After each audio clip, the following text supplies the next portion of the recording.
Hey there, welcome back to Branded. I'm Sarah, and today I want to do something that most business owners don't really ever do. Not because it's complicated, but because it can be uncomfortable. I want to walk you through your own client experience, but not from your side of things, from the client side. From the moment they decide to work with you to the moment your work together ends and they move on with what you guys built together. And I want to be honest with you about what that walkthrough usually reveals about your business. Because in my experience, the gap between what you think your clients experience and what they actually experience is almost always larger than you realize.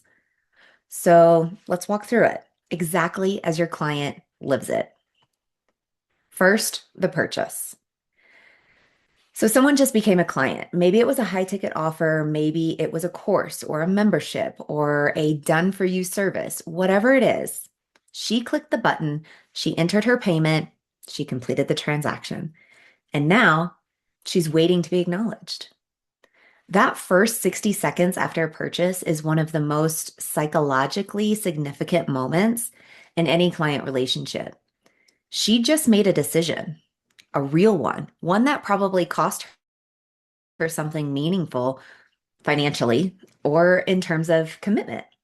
And in those first 60 seconds, she's looking for one thing: confirmation that she made the right decision.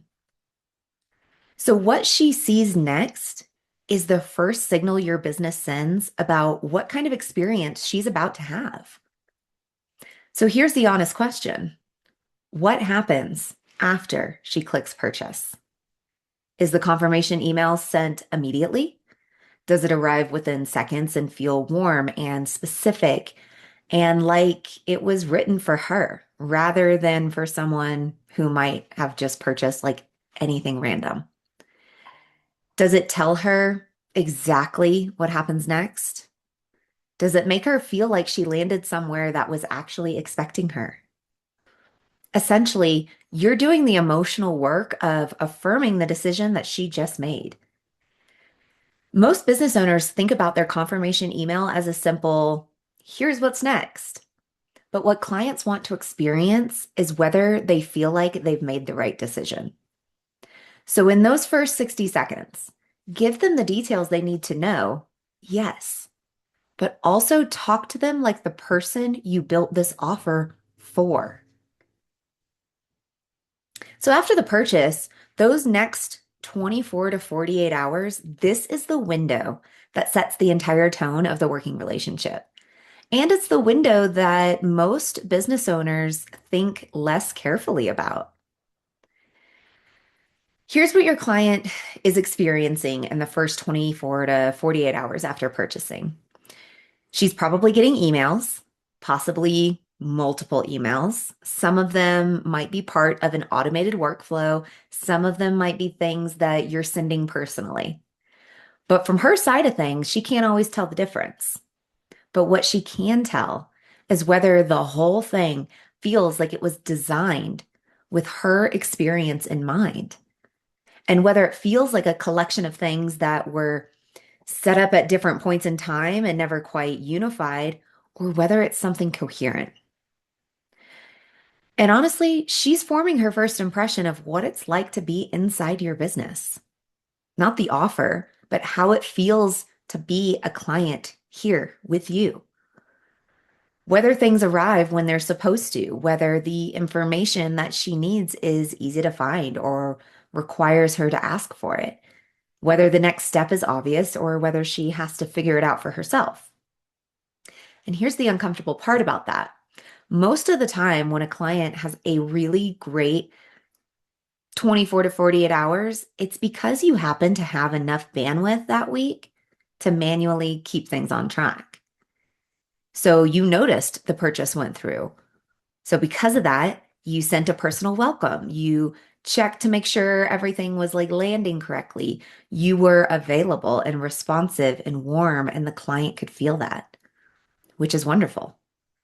Except that it means the quality of the client's first experience of your business is dependent on what week they happen to buy, on whether you're in the middle of a big launch or you have a quiet week, on whether you had the capacity to even show up personally, or whether you were stretched across 20 other things. And that's not really a sustainable client experience. That's owner dependent luck at that point. And most clients will never know the difference, but you will. And on some level, that knowledge begins to weigh on your business. So now we're in the middle of this client journey. And there is almost certainly a part of your client experience that is genuinely exceptional. Something that you do or deliver or communicate that your clients would describe as the thing that made the relationship worth every dollar and then some. For most established business owners, that thing lives in communication and how present you are, how responsive you are, how capable of reading what a client needs before she's fully articulating it, how available you are when something comes up, and how quickly you move to address it. That part is real and it's incredibly valuable, and your clients feel that. But here's the honesty check of that. That exceptional experience lives in you, in your presence, in your bandwidth, in your capacity on any given week to show up fully for the people you're serving, which means on the weeks when your bandwidth is compromised, when you're in the middle of a big launch, when something in the back end needs your attention, when the business is demanding more of you than usual, the exceptional part of your client experience gets quieter. Not absent, but definitely quieter. And your clients feel that too, even when they can't name it. So the experience your clients are having right now is probably somewhere between genuinely excellent and also dependent on you. And the distance between those things is worth knowing. That's what this whole episode is about. So let's get to the offboarding, right? We did the purchase. We did your first 24 to 48 hours. We kind of talked about the middle. Let's talk about the end. I want to spend some real time here because I think this is the most overlooked part of the client experience in established businesses. What happens at the end? Not during the work, but at the end of the work, when the project is complete or the engagement is wrapping up or the deliverable has been handed over. What does your client experience in those final days or weeks? Most clients don't experience any kind of offboarding. The work just kind of stops. The communication that was super frequent and warm and welcoming, it gradually gets less frequent. The check-ins that happened regularly start to kind of taper off. And at some point, the client realizes the engagement is over, not because of a clear moment of completion, but because things have just sort of wound down. And she's left with a question she probably doesn't even say out loud. What do I do now? Where do I go from here? Who do I reach out to if something comes up after this? Most founders think about offboarding as a practical handover of files and deliverables. But what clients really want to know is whether this is a transition that ended when the work was done or a relationship that is designed to continue in some form. Knowing that is huge for the client. And the clients who refer you aren't always the ones who got the best results. They're the ones who felt the most considered at every stage, including the end. And the end is where most established businesses are least considered because it's the part that gets the least intentional design. So take a look at your business and ask, what does your client experience in her last week of working with you? Is there a clear moment of completion that feels intentional? Is there structure that tells her what that transition looks like? Is there a clear invitation for what comes next? Whether that's a referral, a continuation of work, a different offer, or simply genuinely closing the book on your work together. Or does it just stop abruptly and she carries this vague sense of uncertainty about whether she should reach out again? And she's also not really sure what kind of reception she'd get if she did. So after this episode ends, sit with this question. If your client were to describe her experience of working with you to a friend who was considering hiring you, what would she actually say?